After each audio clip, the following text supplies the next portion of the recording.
चलिए शुरू करते हैं क्लास 12th की स्वतंत्र भारत में राजनीति। चैप्टर नंबर 1 है राष्ट्र निर्माण की चुनौतियां।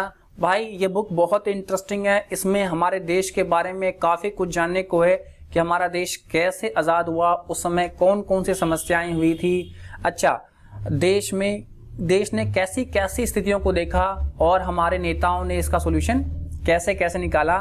तो उम्मीद करता हूं आपको मजा आएगा। तो चैप्टर 1 है, नाम है क्या भाई, राष्ट्र निर्माण की चुनौतियां। तो चलिए देखते हैं भाई क्या थी चुनौतियां। तो पहले बात करेंगे भारत की आजादी के बारे में।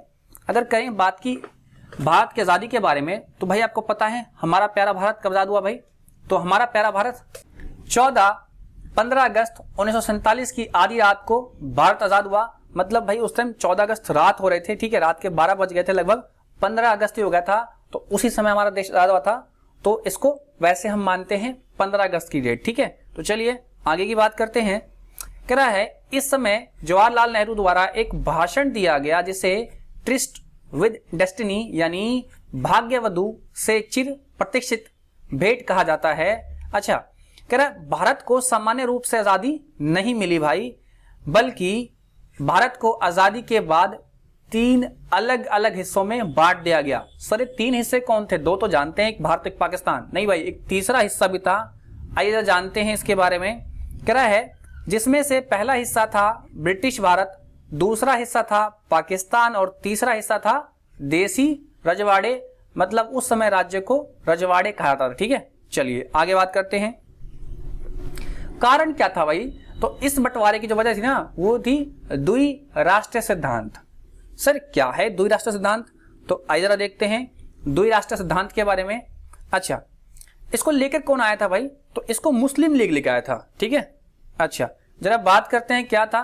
कह रहा इस सिद्धांत को मुस्लिम लीग ने पेश किया और इस सिद्धांत के अनुसार भारत एक नहीं बल्कि 2 अलग अलग कौमों का देश था, इसलिए 2 अलग अलग देशों की मांग की गई, जिसमें से पहला देश था भारत जो कि एक हिंदू राष्ट्र बना, और तथा दूसरा देश था पाकिस्तान जो कि एक मुस्लिम राष्ट्र बना। और इस बंटवारे की कुछ समस्याएं भी थी। अच्छा भाई, क्या समस्याएं थी जरा बात करते हैं। तो भाई विभाजन की समस्याओं की जरा बात करते हैं। कह रहे 2 पाकिस्तान, ये एक बड़ी समस्या थी भाई। सर 2 पाकिस्तान? हाँ भाई, जरा बात करते हैं कि ये 2 पाकिस्तान क्या थे। कह रहा है इस सिद्धांत के अनुसार जिस जगह हिंदू ज्यादा थे उसे भारत तथा जहां मुस्लिम ज्यादा थे उसे पाकिस्तान बनाया जाना था, ठीक है। लेकिन हुआ क्या? पर समस्या यह हुई कि उस समय भारत के 2 क्षेत्र थे, ठीक है, जहां पर मुस्लिम आबादी ज्यादा थी और एक क्या था वो पूर्व में और दूसरा क्या था भाई पश्चिम में था, ठीक है।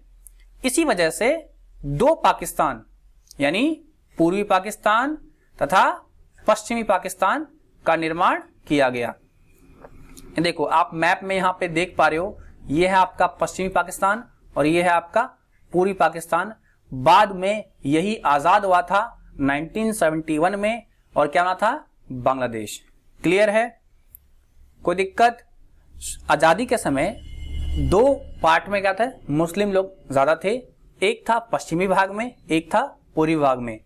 क्योंकि जिस भाग में मुस्लिम थे उसे पाकिस्तान कहा गया, तो जो पश्चिम में थे उसे पश्चिमी पाकिस्तान और जो पूर्व में थे उसे पूर्वी पाकिस्तान, मतलब 2 पाकिस्तान थे। और यही आगे चलकर 1971 में क्या हुआ, पाकिस्तान जो पूर्वी पाकिस्तान था वो क्या हो गया, अलग बन के एक नया देश बना जिसे हम लोग बांग्लादेश बोलते हैं, ठीक है। क्लियर है? कोई दिक्कत नहीं होगी। चलिए आगे बढ़ते हैं। कह रहा राज्यों का विभाजन। देखो भाई कुछ राज्य क्या थे, जरा इनकी बात करते हैं। पंजाब तथा बंगाल की हम बात करेंगे यहां पर मेनली। तो अच्छा, जरा बात करते हैं पंजाब तथा बंगाल की। इसमें क्या था? कह रहा पंजाब तथा बंगाल 2 ऐसे राज्य थे जहां पर मुस्लिम तथा हिंदू दोनों ही समान मात्रा में थे। इस वजह से इन राज्यों का विभाजन करना पड़ा। तो आपको पता होगा ना, पंजाब का कुछ पार्ट क्या है हमारे यहां पड़ता है हिंदुस्तान में, और कुछ पार्ट क्या पड़ता है पाकिस्तान में ही पड़ता है। क्लियर? समझ गए आप लोग? क्लियर है? आप जरा मैप देख रहे हो 1947, 1950 और 1954। क्लियर? चलिए आगे बढ़ते हैं, बात करेंगे जनता की जो असहमति थी क्या थी। कह रहे बहुत से लोग थे जो पाकिस्तान में नहीं जाना चाहते थे, जिसमें से प्रमुख थे खान अब्दुल गफ्फार खान। अच्छा, इन्हें सीमांत गांधी भी कहा जाता है। इन्होंने द्विराष्ट्र सिद्धांत, जो दो थे ना, दो देश बनाओ, इसका क्या किया, खुलकर विरोध किया। ठीक है, पर ऐसा क्या हुआ कि इनकी बात सुनी नहीं गई और ऐसे जितने भी लोग थे जो इनके साथ थे, इन सभी की क्या आवाज को दबा दिया गया और उन्हें पाकिस्तान में शामिल होने के लिए मजबूर होना पड़ा। ठीक है, क्लियर है। चलिए देखो, जो अल्पसंख्यक थे, अल्पसंख्यक क्या होते हैं, जो बहुत कम मात्रा में होते हैं। ठीक है, जैसे अभी भारत में क्या है, क्रिश्चियन क्या है, अल्पसंख्यक है, इसी तरह बात कर रहा है। हिंदू मुस्लिम की बात वहां पे हो रही थी उस टाइम। चलिए बात करें कि ऐसा नहीं था कि पाकिस्तान क्षेत्र में हिंदू नहीं थे या भारतीय क्षेत्र में मुसलमान नहीं थे, दोनों ही क्षेत्रों में अल्पसंख्यक मौजूद थे और यह विभाजन की सबसे बड़ी समस्या थी और इसी समस्या का कोई समाधान निकाला ना जा सका और यही समस्या आगे जाकर दोनों देशों में हुए दंगों का सबसे बड़ा कारण बनी। यार देखो, इस समय ना बहुत सारे दंगे हुए थे। जिस दिन हमारा देश आजाद हुआ था उस दिन भी बहुत ज्यादा दंगे हुए थे और बहुत लोग मारे गए, बहुत लूटपाट हुई। ठीक है, इस समय ना काफी सारे दंगे हुए थे। अगर आप लोग नहीं जानते, जरा एक बार सर्च कर लें नेट पे, आपको लगता कि बहुत सारे दंगे हुए थे और हिंदू मुस्लिम ज्यादा दंगे थे। ठीक है, चलिए आगे बात करेंगे। कह रहा विभाजन के जो परिणाम हुए, क्या परिणाम है भाई, तो भाई पूर्वी और पश्चिमी पाकिस्तान यानी दो पाकिस्तान बने। अत्यधिक हिंसा हुई, बताया मैंने अभी आपको। ठीक है, जान और माल दोनों में बहुत ज्यादा नुकसान हुआ। क्लियर। कह रहा पाकिस्तान तथा भारत दोनों ही शरणार्थी समस्या पैदा हो गई। मतलब जो पाकिस्तान से भागकर लोग आए थे भारत, जो भारत में चाहते थे, और जो भारत से भाग के गए थे पाकिस्तान, क्या हो गए, एक तरह से अपने घर छोड़कर आ गए ना, इनके पास था घर बार, कुछ था ही नहीं क्योंकि दूसरे देश में आ गए थे, तो एक तरह से शरणार्थी हो गए थे। ठीक है, कह रहा विभाजन के कारण ही कश्मीर की समस्या पैदा हुई। जो कश्मीर की जो समस्या है ना, जो आज भी चलती रहती है कि भाई कश्मीर हमारा है, कश्मीर हमारा, ये समस्या क्या हुई, विभाजन के कारण ही उत्पन्न हुई थी। जरा बात करेंगे, कह रहा राष्ट्र निर्माण की चुनौतियों की जरा बात कर रहे हैं यहां पर हम, क्या है वो, कह रहा है विभाजन और इस त्रासदी से निपटने के बाद नेताओं का ध्यान उन समस्याओं की ओर गया जो अत्यंत महत्वपूर्ण थी। यह वे मुद्दे थे जिन पर सभी नेता स्वतंत्रता से पहले से ही क्या थे, सहमत थे और अब इन्हें अस्तित्व में लाना था। ठीक है, जरा बात करेंगे भाई क्या था, तो पहला था अखंड भारत का निर्माण। अच्छा भाई, अखंड मतलब भारत मतलब क्या है, एक भारत। ठीक है, आपने सुना होगा, हम बहुत इस बात का बार बार कई नेता लोग, कई लोग चर्चा करते थे, अखंड भारत, अखंड भारत, मतलब भारत एक है। भारत 3 अलग अलग हिस्सों में बट गया था, जिसमें से पहला हिस्सा था ब्रिटिश भारत, दूसरा हिस्सा था पाकिस्तान और तीसरा हिस्सा था देसी रजवाड़े। अच्छा, देसी रजवाड़े का मतलब वो जगह है जहां राजाओं का शासन हुआ करता था, एक तरह से आप राज्य समझ लो। ठीक है, समझने के पर्पज से कह रहे ऐसी स्थिति में देश में मौजूदा 565 देशी रजवाड़े को भारत में शामिल कर अखंड भारत माना एक चुनौती बन गया। भाई मतलब क्या थे, आप समझ लो, अगर हमारा देश क्या एक ना हो पाता तो हमारे देश के 565 टुकड़े हो गए होते। समझे, सोच के देखो कितनी बड़ी बात है ये। चलिए बात करेंगे लोकतंत्र स्थापित करना। कह रहा आजादी के समय भारत में ज्यादातर लोग अनपढ़ गरीब थे और ऐसी स्थिति में भारत में लोकतंत्र स्थापित करना किसी चुनौती से कम नहीं था। लोकतंत्र जहां पे जनता का शासन चलता हो, जनता चुनती हो अपने सरकार को। क्लियर, पीछे बात कर चुके हैं हम इस बारे में। ठीक है, काफी सारी बात करेंगे विकास की। तो भाई विकास भी क्या था, आजादी के बाद एक बहुत बड़ी समस्या थी हमारे भारत में, हमारे भारत का विकास करना। ठीक है, ये समस्या इसीलिए इतनी ज्यादा हो रखी थी क्योंकि भाई ज्यादातर लोग क्या थे, गरीब और अशिक्षित थे। कह रहा आजादी के समय भारत में ज्यादातर लोग गरीब और अशिक्षित थे और देश की इस गरीबी तथा अशिक्षा की स्थिति से बाहर निकालना जरूरी था और इसीलिए विकास भी स्वतंत्रता के समय उपस्थित चुनौतियों में से एक था। ठीक है, आगे बढ़ते हैं। कह रहे रजवाड़ों की समस्याएं। अब देखो भाई, ये बहुत ज्यादा ना मुश्किल समस्या हो गई थी। ठीक है, चलो जो लोग इनको जानते हैं फोटो में जो हैं, जरा इनका नाम बताएं, कौन थे ये फटाफट। चलिए, कह रहा आजादी के समय अंग्रेजों ने ऐलान किया कि भारत के साथ सभी देशी रजवाड़े भी ब्रिटिश राज से आजाद हो जाएंगे और सभी रजवाड़ों को अधिकार दिया गया कि वह या तो भारत या पाकिस्तान में शामिल हो जाएं या अपना स्वतंत्र अस्तित्व बनाए रख सकते हैं। यह फैसला लेने का अधिकार रजवाड़ों के राजाओं को दिया गया और यहीं से सारी समस्याएं शुरू हो गई। ठीक है, विभाजन से हुए विध्वंस के बाद मौजूदा सबसे बड़ी समस्या थी कि 565 देशी रजवाड़ों को भारत में विलय करके अखंड भारत का निर्माण करना। इस प्रक्रिया में सरदार वल्लभ भाई पटेल, याद रखना इन्हीं को कहा जाता है लौह पुरुष। ठीक है, क्लियर। पटेल ने महत्वपूर्ण भूमिका निभाई। ठीक है, क्योंकि सारा श्रेय इन्हीं को आता है 565 रियासतों को एक करने का। चलिए, इनका एक कोट है, कह रहा है कि मेरी एक ही इच्छा है कि भारत एक अच्छा उत्पादक हो और इस देश में कोई अन्न के लिए आंसू बहाता हुआ भूखा न रहे। क्योंकि भाई उस समय ना, आजादी के समय भूखमरी की समस्या भी बहुत थी, क्योंकि देश के पास खाने की समस्या बहुत ज्यादा थी, क्योंकि देश बहुत गरीब था।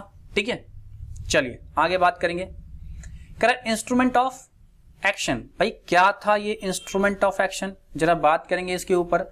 तो कह रहा है रजवाड़ों के लिए विलय के लिए, मतलब मिलाने के लिए, अपने भारत में शामिल करने के लिए, ठीक है, एक सहमति पत्र का निर्माण किया गया और इस सहमति पत्र को ही इंस्ट्रूमेंट ऑफ एक्शन कहते हैं। इस पर हस्ताक्षर करने का मतलब था कि रजवाड़े भारत में शामिल होने के लिए तैयार हैं। क्लियर है, कोई दिक्कत नहीं है।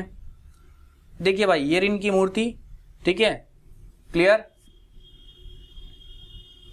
कह रहा है ज्यादातर रजवाड़े भारत में शामिल होने के लिए राजी हो गए, पर कुछ रजवाड़े को भारत में शामिल करने में काफी समस्याएं आई। ठीक है, कह रहा है सभी रजवाड़ों को भारत में शामिल करने का श्रेय सरदार वल्लभ भाई पटेल को दिया जाता है। कह रहा है उनकी सूझबूझ और राजनीतिक ज्ञान द्वारा उन्होंने सभी रजवाड़ों को मनाकर भारत में शामिल करवाया और अखंड भारत बनाने में अहम भूमिका यानी योगदान दिया। तो भाई जो सारा श्रेय है इन्हीं को जाता है अखंड भारत यानी 565 रियासतों को एक करने के लिए। इसीलिए इनकी प्रतिमा गुजरात में बनवाई गई है। ठीक है, कह रहे उनके इन्हीं योगदान की वजह से महात्मा गांधी ने उन्हें लौह पुरुष की उपाधि दी गई और साथ ही साथ वह देश के पहले गृह मंत्री बने, याद रखना। चलिए, कह रहे हैं वर्तमान दौर में सरकार द्वारा सरदार वल्लभ भाई पटेल के सम्मान में स्टैचू ऑफ यूनिटी का निर्माण किया गया है, जो विश्व में कुछ सबसे बड़े स्टैचू में से एक है। क्लियर है। बात करेंगे हैदराबाद की।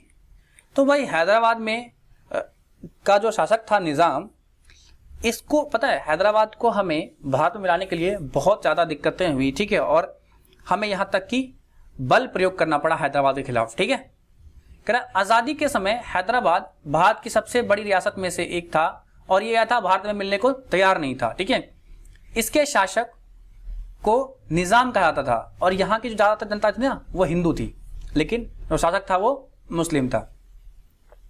कह रहा निजाम उस समय दुनिया में कुछ सबसे अमीर लोगों में से एक था और निजाम चाहता था कि हैदराबाद भारत से अलग रहे और आजाद रियासत बने, पर हैदराबाद में रहने वाले लोग उसके शासन के से खुश नहीं थे। ठीक है, तो भाई क्या हुआ, जिस वजह से हैदराबाद के लोगों ने क्या किया, निजाम के खिलाफ आंदोलन करने शुरू कर दिए और यह सब देखकर एवं इस विद्रोह को रोकने के लिए निजाम ने राजकारों को भेजा। सिपाही हुआ करते भाई राजकारों को, ठीक है, राजकारों को सिपाही बोलते थे। राजकार निजाम के सैनिक को कहा जाता था और राजकारों ने लूटपाट, हत्या और बलात्कार किए। ठीक है, और लोगों पर हो रहे इस अत्याचार को देखते हुए सितंबर 1948 में भारतीय सेना ने हैदराबाद पर आक्रमण किया ताकि सामान्य जनता को राजकारों से बचाया जा सके, ठीक है। और यह युद्ध काफी दिनों तक चला और अंत में निजाम को हार माननी पड़ी और इस तरह हैदराबाद भारत का अंग बन गया, ठीक है। क्लियर, समझ गए। आगे बात करें मणिपुर की, तो भाई मणिपुर भी क्या था, एक राज्य था, मतलब रियासत थी, जिसको बड़ी सूझबूझ के साथ हमने क्या किया, भारत के अंदर शामिल कर लिया। जरा बात करते हैं इसकी भी। कह रहा है मणिपुर भारत के पूर्व में स्थित एक रियासत थी और यहाँ के राजा थे बौद्ध चंद्र सिंह। कह रहा है लोगों के दबाव के कारण राजा ने जून 1948 में चुनाव करवाने पड़े और इस तरह मणिपुर में एक संवैधानिक राजतंत्र की स्थापना हुई और भारत में सबसे पहले मणिपुर में ही सार्वभौमिक वयस्क मताधिकार को अपनाकर चुनाव हुए, ठीक है। सबसे पहले क्या, सार्वभौमिक वयस्क मताधिकार को अपनाकर चुनाव हुए। कह रहा भारत में पूर्ण रूप से शामिल होने की बात को लेकर मणिपुर की विधानसभा में बहुत मतभेद थे और कांग्रेस चाहती थी कि मणिपुर पूरी तरह से भारत में शामिल हो जाए, पर बाकी पार्टी ऐसा नहीं चाहती थी, ठीक है।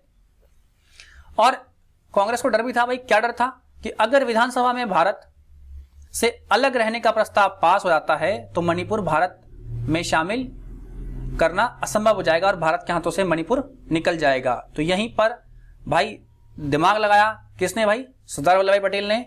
और इसी को देखते हुए भारतीय सरकार ने मणिपुर के राजा पर दबाव बनाया और उनसे पूर्ण विलय पत्र पर हस्ताक्षर करवा लिया और इस तरह मणिपुर भारत का अंग बना, ठीक है। क्लियर। कह रहा मणिपुर के लोगों को यह बात सही नहीं लगी और वहां की जनता काफी लंबे समय तक इस फैसले का विरोध या करती रही, जिससे वो इस फैसले से नाराज थी काफी वहां की जनता, ठीक है। चलिए अब बात करेंगे जम्मू और कश्मीर की। भाई ये भी बड़ा इंटरेस्टिंग टॉपिक है, जान लो इसकी हिस्ट्री अगर आप लोग नहीं जानते हो तो, और जानते हो तो बहुत बहुत अच्छी बात है, एक बार रिवाइज हो जाएगा। आइए जरा बात करते हैं। कह रहा है भारत के सबसे उत्तरी हिस्से पर जम्मू कश्मीर राज्य क्या है भाई, स्थित है। कहां स्थित है भाई, सबसे उत्तरी हिस्से पर। क्लियर। कह रहा है आजाद होने से पहले जम्मू कश्मीर रियासत हुआ करता था जिसके राजा हरि सिंह थे, ठीक है। क्लियर। राजा हरि सिंह स्वतंत्र रहना चाहते थे जबकि पाकिस्तान कहता था कि जम्मू कश्मीर में मुस्लिम जनसंख्या ज्यादा थी। मतलब यहाँ का जो राजा था ना वो था हिंदू, लेकिन जो जनता जो थी क्या थी, मुस्लिम थी। इसीलिए जम्मू कश्मीर को पाकिस्तान में शामिल किया जाना चाहिए। मतलब जो पाकिस्तानी लोग थे, यहाँ पर मैं एक बंदे का नाम लेना चाहूंगा, मोहम्मद अली जिन्ना। ये भाई मुस्लिम लीग का अध्यक्ष था और इसी ने देश तोड़ने की बात की और इसी ने भाई अलग किया गया, ठीक है। इसीलिए पाकिस्तान के नोट पे ना इनकी फोटो छपती है, ठीक है। क्लियर। इस मांग को देखते हुए पाकिस्तान ने आजादी के तुरंत बाद 1947 में जम्मू कश्मीर पर कब्जा करने के मकसद से जम्मू कश्मीर पर हमला कर दिया। मतलब क्या है, जो मोहम्मद अली जिन्ना थे इसने कहा कि भाई जो जम्मू कश्मीर है उसमें मुस्लिम आबादी है, इसलिए उसे पाकिस्तान में मिल जाना चाहिए। लेकिन जो राजा हरि सिंह थे वो ना तो भारत में ना तो पाकिस्तान में किसी में मिलना नहीं चाहते, कहते कि हम तो आजाद रहेंगे, ठीक है। और फिर क्या किया मोहम्मद अली जिन्ना ने, जैसे ही देश आजाद हुआ उसके बाद उन्होंने क्या किया, हमला कर दिया कश्मीर पर, ठीक है। आतंकवादी घुसपैठ कर दी जिससे वो कश्मीर को अपने में शामिल कर सके। जम्मू कश्मीर के राजा हरि सिंह ने भारत से मदद मांगी और भारत ने उनकी मदद की और इस शर्त पे की कि भाई आप भारत में विलय करोगे, ठीक है। लेकिन राजा हरि सिंह तैयार नहीं थे, लेकिन बाद में कुछ शर्तों के साथ, ठीक है, कुछ शर्तों के साथ वो तैयार हुए, ठीक है।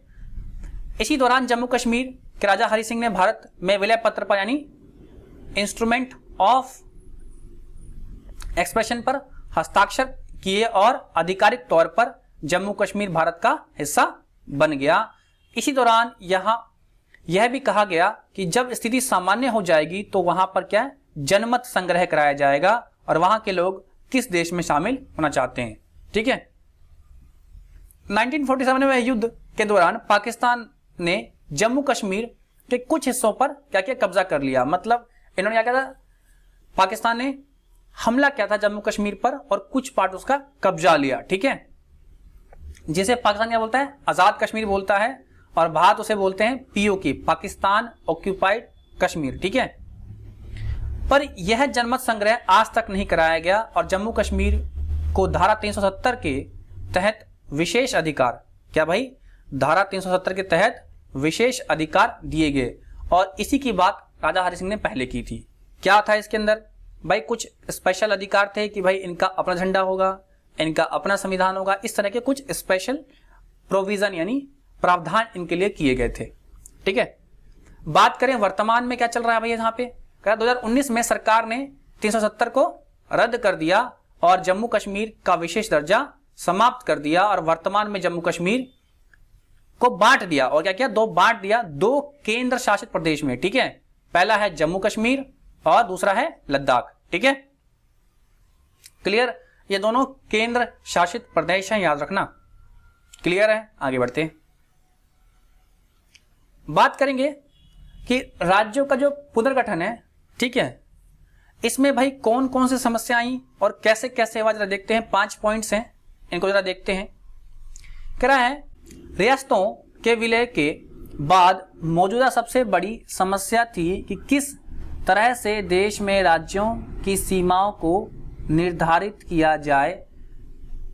ऐसा करना इसलिए जरूरी था ताकि समान संस्कृति और भाषा वाले लोगों एक राज्य में रह सके। ब्रिटिश शासनकाल में राज्यों की सीमाओं पर खास ध्यान नहीं दिया गया था। जो अच्छा, क्यों नहीं दिया गया था, क्योंकि ये इतनी इंपॉर्टेंस इसको दे नहीं रहे थे। ठीक है, अच्छा, फिर उन्होंने क्या किया, जब भी कोई नया क्षेत्र ब्रिटिश सरकार के अधीन आ जाता, या तो उसे वे नया राज्य बना देते या फिर पुराने राज्य में शामिल कर लिया करते थे। ठीक है, इसी वजह से राज्यों की सीमाओं का पुनर्गठन किया जाना जरूरी था। ठीक है भाई, कह रहा भारत के नेताओं को यह डर था कि अगर भाषा के आधार पर राज्य बनाए गए तो इसमें अव्यवस्था फैल सकती है और देश के टूटने का खतरा पैदा हो सकता है।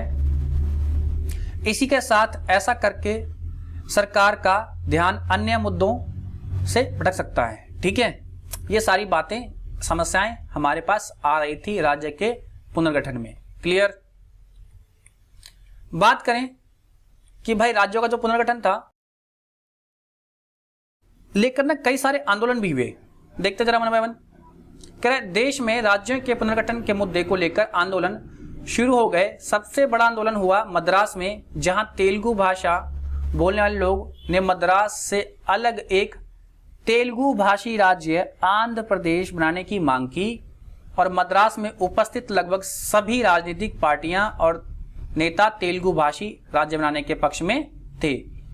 जब केंद्र सरकार ने यह मांग पूरी नहीं की तो काफी सारे विधायकों ने क्या किया, इस्तीफा दे दिया और भाई पूरे मद्रास में क्या हुई, अव्यवस्था फैल गई और लोगों को बड़ी संख्या में सड़कों पर आ गए और हिंसक घटनाएं भी हुई और अंत में क्या करा भाई, राज्य को स्थिति को देखते हुए हार माननी पड़ी। ठीक है, और इस स्थिति में को देखते हुए केंद्र सरकार को झुकना पड़ा।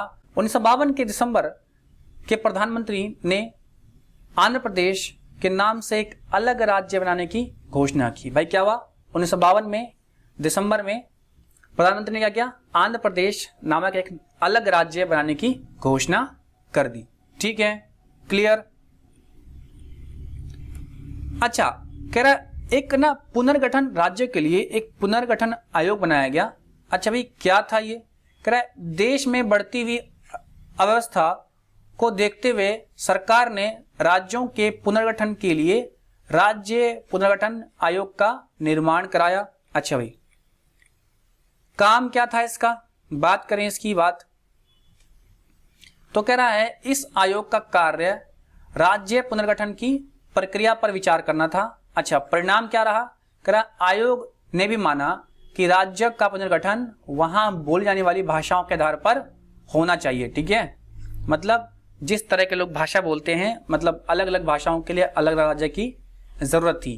कह रहा इस आयोग की रिपोर्ट के आधार पर 1956 में राज्य पुनर्गठन अधिनियम पास हुआ और भाई भाषा के आधार पर सबसे पहला राज्य था आंध्र प्रदेश, जिसका पुनर्गठन किया गया। ठीक है, इस अधिनियम के आधार पर देश में 14 राज्य और 6 केंद्र शासित प्रदेश बनाए गए। तो मतलब जो पुनर्गठन आयोग था, ऐसा काम था कि भाई सर्वे करे और बताए कि रूपरेखा क्या होगी। तो इसने भी कहा कि भाई भाषा के आधार पर ही राज्य का बंटवारा होना चाहिए। और कुल मिलाकर 14 राज्य और 6 केंद्र शासित प्रदेश बनाए गए। तो भाई ये था इस चैप्टर का एंड। उम्मीद करता हूं आपको बात समझ में आई होगी। तो मिलते हैं कल नई वीडियो के साथ। Till then bye bye and take care.